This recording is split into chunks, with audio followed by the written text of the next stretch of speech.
আজকের রেসিপিটি কিন্তু চমকে যাওয়ার মতো একটা রেসিপি। আপনারা না দেখলে বিশ্বাসই করতে পারবেন না আমি কি দিয়ে এই রেসিপিটি তৈরি করলাম। সম্পূর্ণ ভিডিওটি আপনাদের দেখার অনুরোধ রইল। কেউ ভিডিওটি স্কিপ করবেন না, তাহলে বুঝতে পারবেন না। চলুন তাহলে আমি রেসিপিটি শুরু করি, আপনারা দেখতে থাকুন।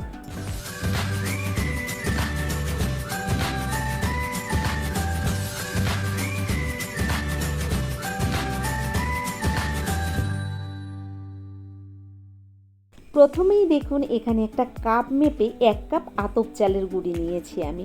এটা বাজার থেকে কেনা গুঁড়ি।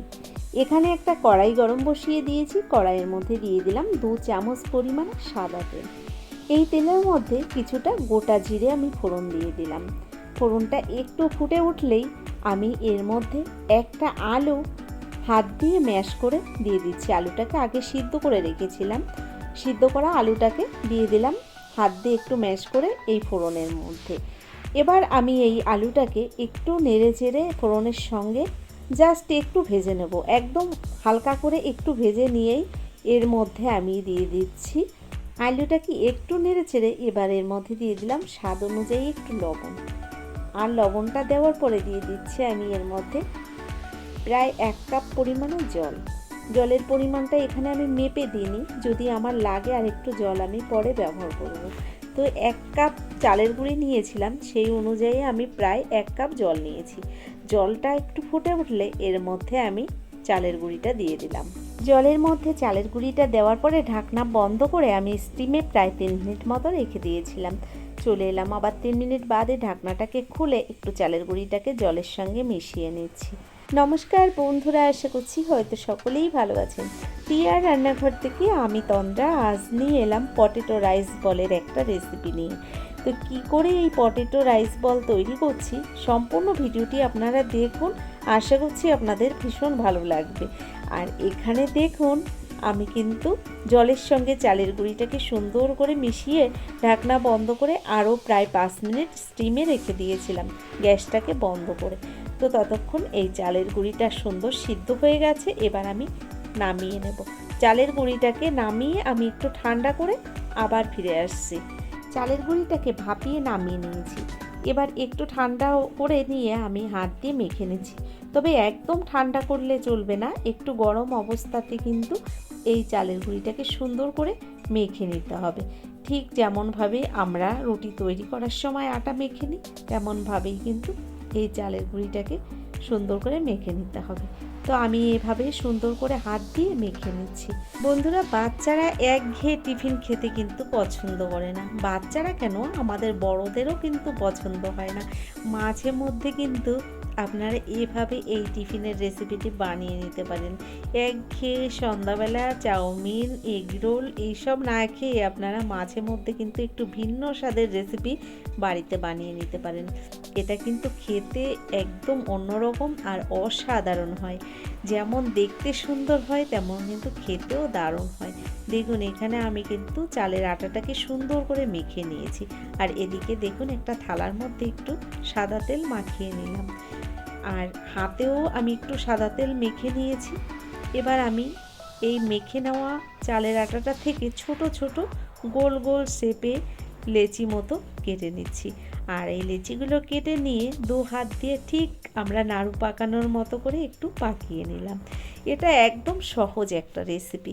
দেখুন, এটা যত আপনারা ছোট করে তৈরি করতে পারেন। আমি এখানে কিন্তু ছোট ছোট করেই বানিয়ে নিয়েছিলাম। তো এখানে দেখুন, আমি একই সাইজে সব রাইস বলগুলোকে তৈরি করে নিচ্ছি। আর ফোড়নে যে জিরেটা আমি ব্যবহার করেছিলাম, এই জিরেটা দেওয়ার কারণে কিন্তু এই রাইস বলগুলো যখন খাবেন আপনারা মুখে পড়বে, দারুণ লাগবে খেতে। দেখুন, একইভাবে আমি সব বলগুলো রেডি করে নিয়েছি। এর কি দারুণ দেখতে লাগছে না বলুন তো। এবার আমি দেখুন এখানে কিছুটা জল গরম বসিয়ে দিয়েছি। তার ওপরে একটা ঝাঁঝরি আমি গামলা বসিয়ে দিয়েছি। এটা কিন্তু একটা ঝাঁঝরি গামলায় রয়েছে নেটের। এর ওপরে আমি একটু হালকা করে তেল মাখিয়ে নিয়ে এই রাইস বলগুলোকে ঢেলে দিলাম এই ঝাঁঝরি গামলার মধ্যে। ঝাঁঝরি গামলাটার মধ্যে আমি রাইস বলগুলোকে এভাবে সুন্দর করে সাজিয়ে দিয়ে একটা ঢাকনা বন্ধ করে দিয়েছিলাম। আর এভাবে আমি 5 মিনিট রেখে দিয়েছিলাম ভাপিয়ে নেওয়ার জন্য। এখানে দেখুন, একটা বড় সাইজের পেঁয়াজ কুচিয়ে নিয়েছি, তার সঙ্গে 5-6 কোয়া রসুন আমি এভাবে কুচিয়ে নিয়েছি, 1 ইঞ্চি আদা, রয়েছে একটা কাঁচা লঙ্কা। আর এখানে দেখুন আমি একটা শুকনো লঙ্কাকে, চিলি ফ্লেক্স নেই যেহেতু, আমি একটা কাঁচি দিয়ে ছোট ছোট করে কেটে নিয়েছি শুকনো লঙ্কাটাকে। এটা দেখতে কিন্তু দারুণ লাগে এভাবে কেটে নিলে। আর এখানে দেখুন আমি 5 মিনিট বাদে আপনাদের আবার দেখাচ্ছি, বলগুলো কিন্তু ভাপিয়ে নেওয়া হয়ে গেছে, সুন্দর নরম একদম তুলতুলে হয়ে গেছে। এবার আমি এগুলোকে নামিয়ে নেব। তো আমি এখানে দেখুন জলের ওপর থেকে ঝাঁঝরি গামলাটাকে নামিয়ে নিয়েছি। আর এটা নামিয়ে একটু ঠান্ডা করে নেব। এদিকে দেখুন আমি কড়াইটা বসিয়ে দিয়েছি গরম, তার মধ্যে আবারও দিয়ে দিলাম 2 চামচ পরিমাণে সাদা তেল। আর তেলটাকে ভালো করে আমি কড়াইয়ের মধ্যে একটু ছড়িয়ে দিলাম, তার মধ্যে কুচিয়ে নেওয়া পেঁয়াজটা দিয়ে দিলাম। তো এখানে বড় সাইজের কিন্তু একটা পেঁয়াজ আমি একদম ঝিরিমিরি করে কুচিয়ে নিয়েছি। পেঁয়াজ কুচিটাকে দেওয়ার পরে একটু হালকা করে ভেজে নিচ্ছি। আগে দিয়েছি পেঁয়াজ কুচিটা তেলের মধ্যে, তাই একটু হালকা করে ভেজে নিলাম। এবার এর মধ্যে বাকি উপকরণগুলো দিয়ে দিচ্ছি। দেখুন রসুন কুচি, আদা কুচি আর কাঁচা লঙ্কা কুচি। এবার এগুলোকে একসঙ্গে একটু ভেজে নিচ্ছি, তবে খুব বেশি ভাজার দরকার নেই। গ্যাসের ফ্লেমটাকে আমি মিডিয়াম ফ্লেমে রেখে প্রায় 1 মিনিট মতো ভেজে নিয়েছি। এবার এর মধ্যে স্বাদ অনুযায়ী একটু লবণ দিয়ে দিলাম, তবে রাইস বলের মধ্যে কিন্তু লবণ দেওয়া আছে, সেই কারণে আপনারা লবণটা বুঝেই ব্যবহার করবেন। এখানে আমি অল্প পরিমাণে লবণ দিয়েছি। আর 2 চামচ দিয়ে দিলাম এবার সয়া সস, দিয়ে দিলাম 2 চামচ চিলি সস, এখানে রেড চিলি সসটা আমি ব্যবহার করেছি। আর নিয়ে নিচ্ছি 4 চামচ টমেটো কেচাপ।